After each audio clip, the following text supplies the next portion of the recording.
Olá pessoal, tudo bem? Eu sou Amanda Marques e hoje nós vamos trabalhar justamente com a parte de setorização. Como é que eu vou fazer a setorização de um espaço para chegar ao estudo preliminar perfeito, que vai fazer com que o teu cliente fique encantado e você consiga dar andamento ao projeto sem erro, sem retrabalho e o resultado final seja um sucesso. Então vamos lá para o vídeo de hoje que está muito legal. Antes de eu começar a te mostrar como é que a gente setoriza os espaços, eu preciso te falar a ordem das tarefas, das atividades que a gente faz para poder chegar numa setorização perfeita e que seja adequada ao estilo, à necessidade, os objetivos que o cliente precisa, certo?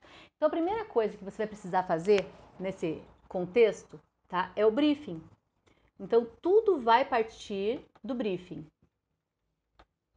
Depois que você faz o briefing, aí sim você já tem uma noção para onde você vai caminhar, quais são os objetivos, as necessidades, os gostos, o que realmente o cliente quer, o que ele gosta e até mesmo o que ele não gosta.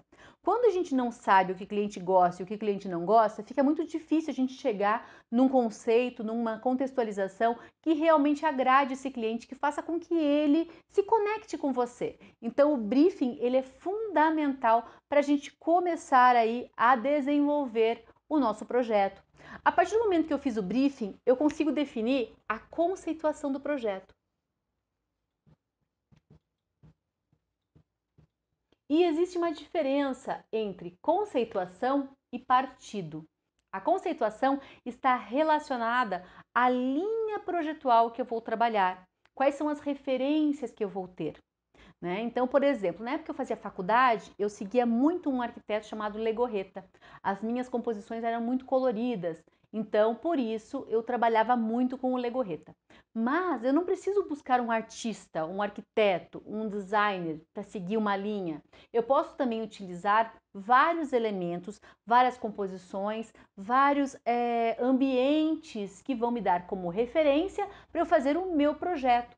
A partir do momento que eu mostro para o meu cliente qual é a linha que eu vou trabalhar, né, em quem eu estou me inspirando, ou em qual modelo, ou qual tipo de decoração e arquitetura que eu vou estar idealizando e imaginando para aquele ambiente, eu começo a ter muito claro a minha conceituação, para que lado que eu vou dirigir, para que lado que eu vou trabalhar, para que lado que vai seguir o meu projeto, certo? Então, primeiro eu faço o briefing, para eu poder fazer a conceituação, o briefing tem que estar pronto, tá? E depois que eu trabalho com a conceituação, eu vou fazer o levantamento métrico. Então, o levantamento.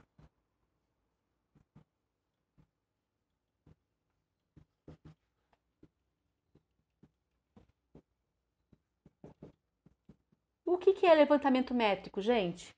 É ir lá na obra ou naquele ambiente e medir todo o espaço para saber quais são realmente as medidas que nós temos lá, para daí sim a gente poder compor. Só sabendo o tamanho do espaço, né, as medidas reais do espaço, é que a gente consegue fazer uma composição. E qual é o próximo tópico que eu vou trabalhar aqui? O organograma. Organograma. O que é organograma?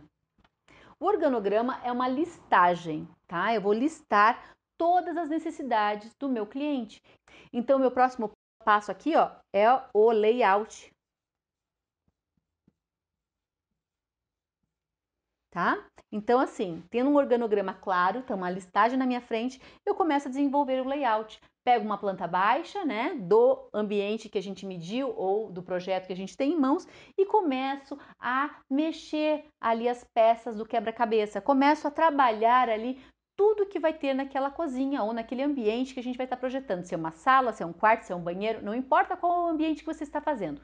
A lógica é sempre a mesma, tá? Então eu vou precisar desenvolver o layout com base no que eu listei no meu organograma, tá? Então aqui eu crio realmente um ambiente que está ligado ao que eu observei no briefing, que está relacionado com a minha linha projetual, né? E que cabe de fato naquele ambiente que eu medi, né? Então eu sei exatamente tudo que o cliente quer, porque eu. E de onde eu pego um detalhe? De onde eu pego esse organograma aqui, gente?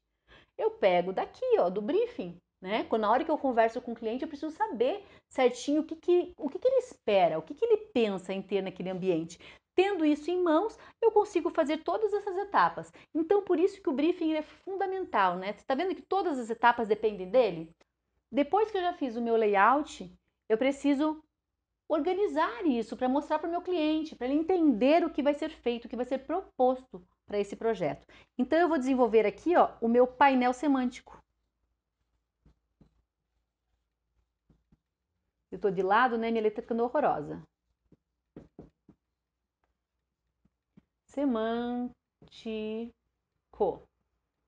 O que é um painel semântico? Também é chamado de painel conceitual, tem gente que chama de mood board, tem vários nomes. Mas o painel semântico ele serve para você mostrar para o seu cliente o que você está pensando, o que você está idealizando com relação às cores, com relação aos materiais, texturas, tecnologia, tudo que você pensa para aquele projeto vai estar aparecendo aqui no painel semântico, tá? Aí sim, eu desenvolvo um desenho em 3D. E aí, com o desenho em 3D, que eu parti do meu layout, eu vou mostrar para o meu cliente o que eu estou idealizando para aquele projeto. Com isso aqui, né, deixa eu marcar com outra cor aqui, com esse elemento aqui, o painel semântico. E às vezes o layout, não necessariamente eu preciso apresentar o layout também, tá? Então cada escritório tem um processo importante que é definido com base nas suas intenções com relação ao projeto. Tem gente que inclui para o layout, tem gente que não inclui, tá?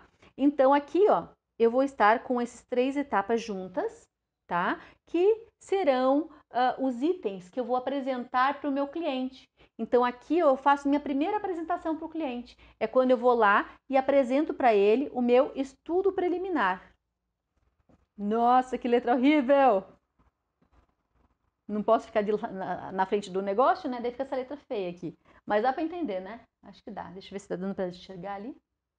Certo? Então é aqui que eu vou lá e apresento o meu estudo preliminar para o meu cliente, que é a primeira entrega. É a primeira entrega que você faz para o cliente, para ele conseguir enxergar como que vai se tornar o seu projeto, né? Ou como que vai ser o projeto final. Então, você apresenta o estudo preliminar, ele vai dizer o que ele gosta, o que ele não gosta. Amanda, eu preciso apresentar quantos estudos preliminares? Eu sempre apresentei para o meu cliente 2, tá? Não adianta você pegar e apresentar muitos projetos, porque senão ele vai ficar indeciso. Eu apresento sempre 2, mas assim, um não é totalmente diferente do outro. São alguns elementos só que eu mudo para o cliente olhar e dizer, olha, eu prefiro desse jeito e não desse, tá? Então, aqui ele vai escolher as alterações que serão feitas nesse projeto e aí sim você começa a fazer o desenvolvimento técnico. Tá vendo que aqui eu não entrei com planta, corte, nem nada? Por quê? Porque aqui, ó, é a parte de encantamento. Se de repente aqui você percebe que o teu cliente não ficou feliz com o que você está apresentando, você volta e faz o briefing de volta, tá? Por quê? Porque se você der continuidade, teu cliente não vai ficar feliz. Então aqui você vai mostrar para ele o que de fato precisa estar no projeto dele. Aqui ele vai entender se realmente você compreendeu o que ele precisa aqui no briefing, tá bom? Depois que a gente faz o briefing com o cliente e a gente tem uma clareza muito grande em quais são os objetivos, quais são as necessidades, aí sim eu posso começar a pensar na execução do projeto. Mas a primeira coisa que eu preciso fazer é um levantamento métrico. Afinal de contas, se eu não souber as medidas do ambiente, como que eu vou projetar, não é? E também é importante eu ter um levantamento fotográfico. Isso vai facilitar muito a minha jornada para eu não precisar ficar indo e vindo lá na obra. Se de repente teu cliente possui uma planta baixa, facilita muito a tua jornada, porque querendo ou não, você pode utilizar essa planta baixa como base para desenvolver o teu projeto e só depois da obra executada, você vai acompanhar as medidas reais daquele ambiente, daquela obra. E aí sim, essas precisam ser reais de fato, porque afinal de contas, medida que está na planta nunca é a mesma medida que está lá no espaço. Nunca é. Outra questão importante, a gente precisa avaliar sobre a face daquela edificação, daquela casa ou daquele ambiente que nós vamos projetar. É uma face norte? É uma face sul? Porque a face norte, ela recebe muito sol. A face sul, ela não recebe quase sol, né? Então é importante a gente entender qual é a posição solar dessa edificação, porque dependendo do projeto, eu vou precisar ter mais luz ou menos luz. Às vezes o ambiente que eu vou projetar, ele não pode ter excesso de luz. Então depende da situação, depende da função daquele espaço. Outro item importantíssimo é qual o sistema construtivo. Se é em alvenaria, se é em bloco de concreto, se é gesso, se é madeira, pode ser que seja steel frame, concreto, pré-moldado. Hoje está sendo muito utilizado os containers também, então ele passa a ser um sistema construtivo que a gente tem que prestar atenção, tá? Agora falando do levantamento mesmo, né, que é o terceiro ponto meu aqui, o que eu preciso olhar com cautela lá na obra sobre as medidas. Eu preciso medir o perímetro, eu preciso também tirar a medida das larguras e comprimentos de todas as paredes, em todos os sentidos, ver a distância entre os vãos, às vezes de uma porta até o vão de uma janela, eu tenho que medir tudo o que está acontecendo naquele espaço. A distância também entre a parede e até a abertura dessa porta ou dessa janela. Outra questão importante são as esquadrias, né? Então, nas esquadrias a gente pode ver as portas e também as janelas. Com as portas, nós vamos medir a largura e a altura. Já nas janelas, a gente precisa medir a largura, a altura e o peitoril. Não esqueça do peitoril, porque essa janela pode ser tanto mais alta quanto mais baixa. Então, ela não tem uma altura padrão. Então, depende muito do tamanho da janela e do modelo. Quinto item, pé direito. Gente, é fundamental você saber a altura do pé direito, porque isso vai ajudar no desenvolvimento do teu projeto. Na hora que você vai estipular lá qual a mobília que você vai utilizar, as alturas elas são fundamentais para saber se você pode estender um pouco mais a mobília até o alto ou não. Então, não esqueça disso. Chegamos agora ao sexto item, que é o forro, né? Então, a gente tem que observar se o forro, se o teto, se é uma laje ou se eu tenho um revestimento ali. Aquele revestimento é um gesso comum? É um gesso acartonado? O forro é de madeira? PVC? Qual outro material que pode ser? Né? Então, eu preciso especificar todos esses itens. O sétimo passo é você observar os acabamentos. Possui revestimento no piso, na parede, no teto? Possui algum revestimento ou não? E se existe esse revestimento, quais eles são? Tanto no piso, como na parede e também, se eu tiver um revestimento no teto, qual ele é? Observe também os modelos de cubas e metais. Nós estamos falando de uma cozinha aqui. Então, como nós estamos olhando para a cozinha, qual é o modelo de cuba existente? Eu vou reaproveitar essa cuba ou não? Eu vou utilizar os metais que estão lá ou eu vou tirar tudo e eu vou usar tudo novo? Então, essas questões, elas são muito importantes na hora de você definir o que você vai fazer no projeto. O oitavo ponto é pensar nas estruturas. Observar os pilares, colunas, as vigas. Tem localização de shaft naquele espaço? Para quem não sabe o que é shaft, shaft é uma abertura na vertical, que ela vai lá do térreo, né, ou às vezes do subsolo da edificação, até o topo do edifício. É por ali que passam todas as tubulações e instalações hidráulicas de um prédio, como água fria, água quente, ventilação, esgoto, tudo acontece por ali, tá? Então, às vezes a função dela é só para a tubulação. Em outros momentos, ela é utilizada também para ventilação.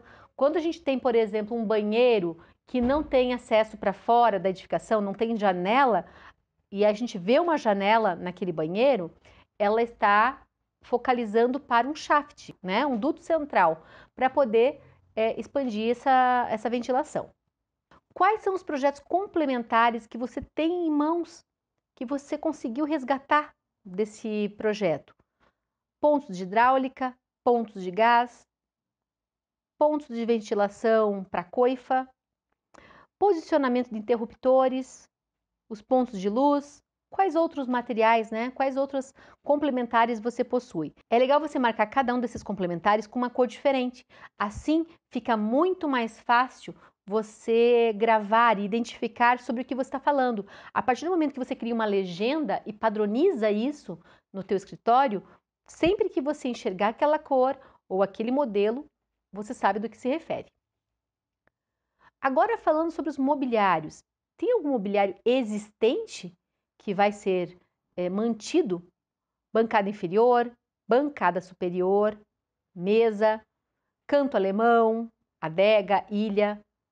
Tem algum mobiliário? Qual outro mobiliário você poderia ter nesse espaço e que vai ser mantido e você precisa, ou reformado, né? E você precisa prestar atenção nele. Agora vamos voltar a um ponto muito importante que é o levantamento fotográfico. No levantamento fotográfico, eu vou tirar várias fotos de cada uma das faces da parede. Então, eu paro na frente da parede e tiro foto da parede A, da parede B, da parede C, da parede D. Aí depois eu vou tirar foto dos pontos hidráulicos. Eu vou também tirar fotos dos pontos de elétrica, ponto de gás, fundamental. Foto da saída de ventilação da coifa. Foto de todos os cantos. Então, assim como eu bati foto de cada face, eu vou me posicionar para bater foto de cada canto desse ambiente. Fotos de portas, janelas e tudo que for necessário, tudo que eu achar importante e que eu preciso pensar ali naquele ambiente. Às vezes você vê um piso que está quebrado, ou que está com algum material inadequado, ou precisa fazer alguma reforma, bate foto, importante, tá? Aqui, ó, eu fiz um desenho esquemático só para você conseguir enxergar tudo isso que eu estou falando para você. Então, eu vou me posicionar na frente da parede e vou bater a foto, né? Como está aqui nesse desenho. E aqui, ó, eu estou representando justamente essa visão para a gente bater a foto de cada face e depois de cada quina de junções de parede. E depois que eu faço toda essa avaliação, eu começo a criar um organograma, o que a gente pode chamar também de inventário. Nesse organograma, nós vamos colocar os itens e os produtos que eu vou utilizar naquele ambiente. É importante também, se você quiser, criar uma planilha com as medidas, com a marca, onde que encontra e o preço. E aí você vai começar a listar tudo que o teu cliente precisa. Você fez lá no briefing um estudo. Teu cliente já disse para você o que ele precisa. Então agora você só vai buscar essas medidas e informações que são fundamentais para o projeto dele. Então olha só, eletrodomésticos. Eu vou utilizar fogão ou cooktop? Vou usar geladeira, coifa, micro-ondas, forno de embutir e tudo mais que possa precisar para esse ambiente. E aí eu vou sempre buscar a medida de cada uma dessas coisas para poder dimensionar corretamente lá no projeto. Eletroportáteis, o que são isso? É liquidificador, batedeira e esses itens menores, né, que nós temos geralmente na cozinha. Forno e fogão, então a gente pode ter forno de embutir, forno de sobrepor, cooktop, a gente sempre vai buscar quais realmente os elementos que o cliente precisa. Peças para servir, baixelas, travessas, tudo que for material para você servir à mesa. Preparo de alimentos, é quando você tem panelas, talheres e assim por diante. O colocar à mesa, pratos, talheres, copos, tudo referente a isso. Quando a gente fala de bebidas, está muito relacionado a uma adega, por exemplo. Se de repente o cliente ele tem o hábito de consumir bebidas alcoólicas e ele tem um canto, ele deseja um canto específico para isso. Então eu tenho que listar mais ou menos a quantidade de bebida que ele vai ter ali à disposição dele. Confeitar e preparações de doces. A pessoa gosta de confeitar? Ela gosta de fazer bolo? Então, se ela gosta de fazer esse tipo de alimento, nós temos que pensar em todos os utensílios que ela vai utilizar. Copos e taças. Se a pessoa possui, por exemplo, taças de cristal, Então, tudo isso precisa ser contabilizado, tá? Então, eu faço um organograma, um inventário com tudo que a pessoa possa ter. Se de repente tiver algum outro item que você acha importante, coloca aqui também. Então, vamos recapitular tudo que eu falei até aqui. Nós primeiro fazemos um briefing, onde eu vou avaliar o cliente e o ambiente. Depois eu faço um levantamento métrico e o levantamento fotográfico. Depois eu tenho que avaliar cada uma das atividades a serem relacionadas, a serem realizadas naquele ambiente. Por exemplo, o cliente ele faz refeições e atividades na cozinha, né, que está relacionado à rotina dele, ao dia a dia. Ele recebe amigos, festas e recepções na sua casa. Tudo isso eu consigo detectar lá no briefing. Aí depois disso você faz o inventário. Você vai pegar, inclusive, esses itens que você tem, que foi solicitado pelo cliente, e vai fazer uma organização. Onde que eles vão ficar dentro dos setores que você vai distribuir no ambiente. E assim você consegue definir o tipo de cozinha que você vai trabalhar, que você vai ter naquele espaço, e vai definir também qual a melhor setorização desenvolvida para aquele projeto. Isso tudo na planta baixa. Na hora que eu defino qual é a setorização, onde cada coisa vai ficar, aí sim eu consigo fazer um layout e depois o painel semântico e, por último, o desenvolvimento do desenho em 3D. Vamos então para a parte prática? Primeiramente, eu vou desenhar aqui a planta baixa nessa folha. Essa folha que eu estou utilizando, inclusive eu utilizo ela muito nos meus treinamentos. Ela é uma folha milimetrada. Eu criei essa folha nessa escala justamente porque facilita muito na hora de desenvolver o projeto eu ter uma folha que já esteja escalonada. Então, na hora que eu estou na obra, já tem todas as medidas certinhas ali. Fica fácil para eu poder detalhar tudo que eu preciso. Bom, aqui eu estou desenhando a planta baixa, colocando o vão de abertura também de porta e a janela.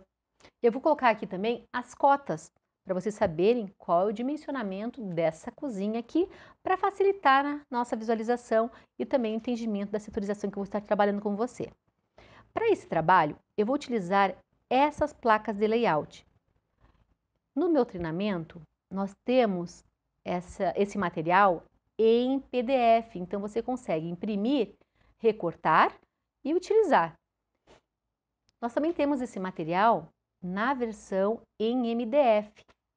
E quando o pessoal baixa o arquivo em PDF, eu falo para eles plastificarem e recortarem essas pecinhas, porque assim não estraga. E aí fica muito fácil na hora de dimensionar. Algo muito importante para eu falar aqui. Essas peças, elas também estão na escala 1/25.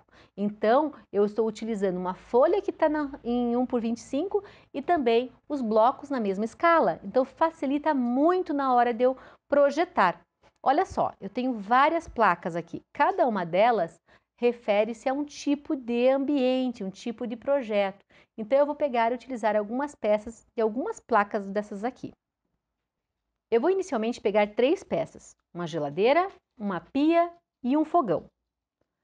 Quando a gente vai trabalhar a setorização, nós precisamos fazer um eixo triangular entre as peças. Então, eu começo primeiramente brincando com esses 3 volumes. Eu começo a posicionar em várias paredes e observar como que ficaria melhor. Então, eu vou mudando, ó. Jogo para cá, para lá, mas olha aqui, ó. Se eu deixar essas 2 peças aqui, tá vendo que a minha circulação nessa porta entre a pia e a geladeira fica péssima? Então ali não funciona, não posso deixar nada ali, ou numa parede ou na outra. Eu não gosto muito de deixar um móvel na frente da porta. Eu acho que atrapalha, fica muito ruim. Então eu gosto de deixar essa passagem livre. Então eu vou priorizar aqui em deixar esse mobiliário, esses eletros, nas demais paredes. Olha só, aqui funciona bem, ó, em base triangular. Assim eu acho que fica bem bacana. Outra coisa importante, a pia fica entre a geladeira e o fogão. Se você deixar o fogão ou a geladeira no meio, a circulação e o fluxograma não vão funcionar adequadamente, porque eu pego os mantimentos na geladeira, levo até a pia, faço higienização e levo para cocção. E entre uma área e outra, eu tenho inclusive ali a área de preparo, que é onde eu vou fazer a preparação dos alimentos. Agora eu quero pegar e te mostrar algumas questões importantes. Quando eu vou fazer uma bancada para a cozinha, a medida que nós temos é de 60 centímetros. O corredor, o mínimo que eu preciso, é de 90. Você vai acabar encontrando algumas bancadas de 55, mas eu não gosto. Eu acho que o ideal é 60. Então, o meu padrão é 60. E o corredor, eu gosto de deixar com pelo menos 1 metro. Então, a minha circulação é de 1 metro. Somando a circulação mais a bancada, eu vou ter aí 1,60 m.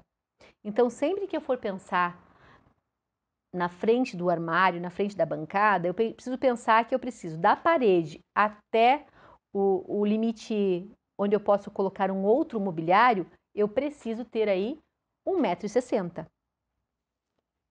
Vamos começar então a projetar. Tá vendo? Eu priorizei a minha área nesse U aqui, ó. Então, nesse espaço que está em U é onde eu posso colocar o mobiliário. Porque se eu colocar ali, ó, na frente da janela, eu não tenho uma boa circulação. Vai ficar péssimo. Eu não consigo ter uma área para eu entrar na cozinha. Então, vamos deixar essa área na frente da porta livre. Eu posso colocar uma bancada de refeições, que vai ficar em torno de 30 a 40 centímetros de profundidade. Mas na hora que eu coloco as banquetas, olha como atrapalha. Tá vendo? Então, eu preciso avaliar para poder mostrar para o meu cliente quais são as melhores opções. O meu cliente, ele também vai esperar de mim que eu fale o que realmente cabe ou não naquele espaço. Às vezes o cliente quer uma geladeira gigante e não cabe. Ou às vezes até cabe, mas o fluxo, a setorização vai ser péssimo. Então, a partir do momento em que você consegue setorizar e mostrar para o cliente o porquê que você fez outras escolhas e não aquelas que ele fez, você consegue ganhar o cliente para você. E com uma noção muito clara, tendo conhecimento sobre o porquê que você optou por aquela escolha, fica muito mais fácil defender teu projeto e fazer a conceituação. Então você escolhe as peças, escolhe a mobília, escolhe os eletros com base no espaço que você tem. Se de repente teu cliente quer algo que não vai caber ou que seja desproporcional, você tem que deixar ele alerta sobre as escolhas dele. Tendo esse conhecimento, você consegue defender o teu projeto. E aí o cliente pode até pegar e tentar negociar contigo ou tentar tirar a tua autoridade como profissional, mas você tem como provar. E toda vez que você sabe argumentar e você sabe os porquês, você se torna uma pessoa segura. E a pessoa segura, ela consegue defender o seu trabalho. Então aqui eu vou brincar um pouquinho e vou colocar aqui esses móveis em várias posições para vocês verem o quanto fica limitado alguns espaços, outros ficam desproporcionais. E eu vou trabalhando até eu encontrar um formato que eu acho que fica bacana.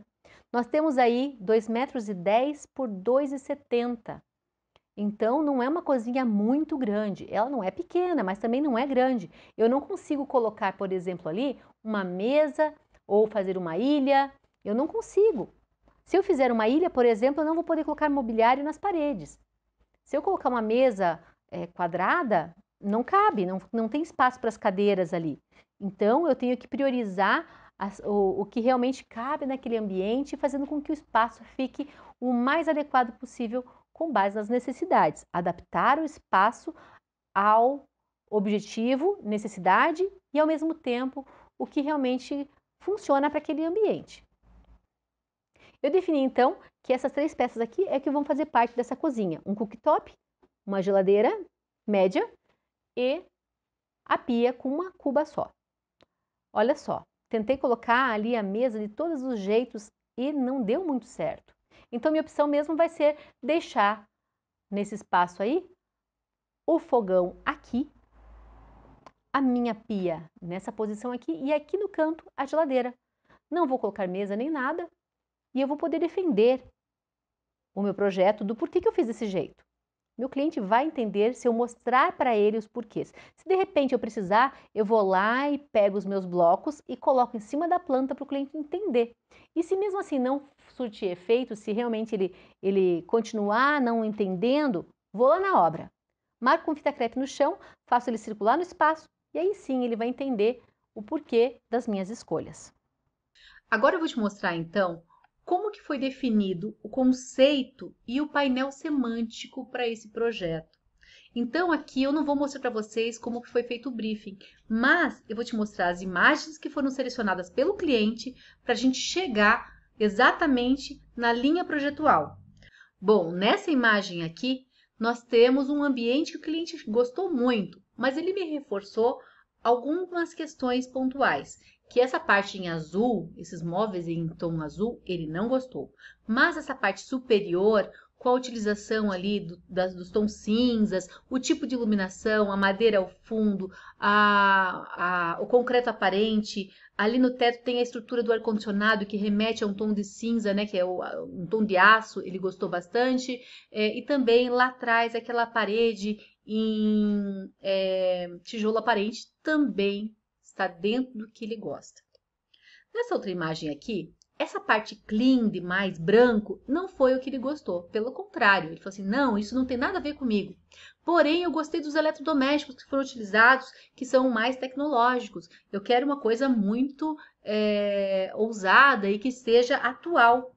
Então, a parte de tecnologia tinha que estar contida nesse projeto. Gostou também dessa questão das cadeiras, ali das banquetas embaixo da mesa. Isso também foi algo que ele aprovou, mas não com esses materiais e nem nessa tonalidade de cores. Essas duas imagens, ele falou assim, olha, esses tons laranjas eu gosto bastante, mas nessa outra imagem eu também gostei desse fundo preto em que eu posso utilizar ali adesivos ou quem sabe utilizar um giz para escrever, meus amigos escreverem naquela parede. E ele gostou muito dos móveis que estão aqui no lado direito, que estão diretamente relacionados ao estilo industrial. Então, é algo que já chamou muito atenção na hora de conversar com ele. Vocês estão vendo que as imagens que estão sendo selecionadas, elas já estão me dando uma direção para onde eu tenho que caminhar? Para onde eu tenho que seguir? Então, aqui, ó, nessa outra imagem, os tons pretos, ele gostou bastante. Aquela parede branca ao fundo ele não gostou, mas ele gostou da mistura dos materiais, a mistura do preto com um tom mais amadeirado, mais avermelhado, né? Não tão fechado essa cor da madeira. Os pontos de luz ele também gostou bastante. Do mobiliário ele também curtiu. Então, seguindo a linha industrial, certo? Aqui, o que ele gostou foi a parte de iluminação e os tons de cores que estão aparecendo nesse ambiente, né? Então, ele não gostou tanto do mobiliário em si, mas os tons das cores realmente chamou muita atenção dele. Nessa imagem, ele gostou da robustez da mesa e também das tonalidades, ao fundo com preto, tapete preto, mas ele odiou, ele falou assim, essas luminárias aí, esses pendentes não tem nada a ver comigo, não gostei disso, isso é uma coisa que eu não quero no meu projeto. E aqui foi muito bacana, porque aqui, além de ser um ambiente bem industrial, né, puxando para os traços industriais, nós temos aí justamente os tons que ele citou e que ele gostou. Tons de cinza, tons puxando para o tom alaranjado, a mistura dos materiais, couro, aço, madeira, o cimento queimado, o tijolo aparente. Então, só reforçou as questões que estavam sendo aplicadas e apresentadas até aqui, certo? O preto também, muito uso do preto. Então, tudo isso estava sendo reforçado. Aqui, exemplos da iluminação que realmente ele gostou, né? Os tipos de iluminação que ele gostou. E aqui nós entramos exatamente no ponto em que é apresentado o painel semântico. Porém, o painel semântico ele vai trazer não só os elementos e composições que dizem o que o cliente deseja, ou está relacionado ao que o cliente deseja, mas sim a conceituação, como que a gente vai conceituar esse projeto para mostrar para o cliente qual é a direção que nós vamos caminhar. Então, todo o processo ele precisa ter um encantamento. E na hora que a gente vai desenvolver o painel semântico, também tem que ser encantador. Ele tem que mostrar naquela apresentação que tudo que você está fazendo está relacionado diretamente com os objetivos do cliente e que você está pensando nele. Não é simplesmente entregar algo desleixado. Pelo contrário, você tem que apresentar algo que enche os olhos dele e ele fica a cada apresentação, a cada evolução que você está dando no projeto, ele pensa a seguinte questão: uau! Se essa parte está assim, imagina como vai ser o resultado final. Então, esse encantamento, ele vem desde o primeiro contato com o cliente, fazendo briefing, e aqui na primeira apresentação, que você vai apresentar para ele, tanto o painel semântico, como também o estudo preliminar, precisa gerar esse encantamento também. Então, olha o que eu fiz. Qual que realmente foi o gancho, a pegada que foi dada a esse projeto? O conceito foi cozinha com estilo. E aí, ele falou lá no briefing que ele gosta de receber os amigos, que ele gosta de cozinhar, ele gosta de interagir muito, ele não gosta de ficar muito sozinho, não. Então, está sempre em movimento a casa dele. Então, foi colocado ali, ó, os ingredientes para a sua cozinha gourmet está pronto. A combinação perfeita para amigos. Tá vendo? Eu criei um conceito para a cozinha e tudo que ele mostrou nas imagens, ao falar, na entrevista e tudo mais, vai ser revelado para ele aqui. Então eu comecei com uma frase, né, no topo dizendo: requinte e sofisticação se misturam na composição contemporânea despojada. E lá embaixo eu coloquei: a mistura de materiais com texturas e sensações distintas transmitem sentimentos de alegria e prazer em meio ao convite para cozinhar. Então, eu estou cada vez mais fazendo com que ele se envolva com o projeto e com o ambiente, trazendo ele para dentro do meu conceito. E aí eu fiz uma junção de imagens em que remetem ao tipo de mobiliário que eu quero incluir no projeto, o tipo de textura, o tipo de cores, as tecnologias que eu vou utilizar, quais são os revestimentos que eu estou pensando em trazer. Por mais que aqui não está definido quais são os revestimentos, eu consigo mostrar para ele mais ou menos a linha que eu vou trabalhar, certo? Então é importante eu deixar para ele claro qual é a direção que eu vou estar dando para esse projeto. E aqui embaixo eu tenho uma imagem, tá vendo? Essa imagem é uma fotografia. É justamente dessa fotografia que eu tirei toda a paleta de cores para dar vida ao espaço. Eu analisei todas as imagens anteriores, observei o que realmente tinha a ver com o meu cliente e aí eu fui buscar uma imagem para contextualizar tudo isso que a gente está falando, né? Então ali é um bule servindo um chá, que também traz essa questão do aconchego, trazendo essa questão de você estar servindo alguém, e como ele gosta de cozinhar, então está tudo remetendo e sendo direcionado para o conceito que vai ser utilizado para o cliente. E aí, para finalizar, né, tem o final, né, o fechamento dessa apresentação, que é a contracapa, que ela é exatamente igual à do início, né? Cozinha com estilo, a cozinha gourmet, a combinação perfeita para os amigos.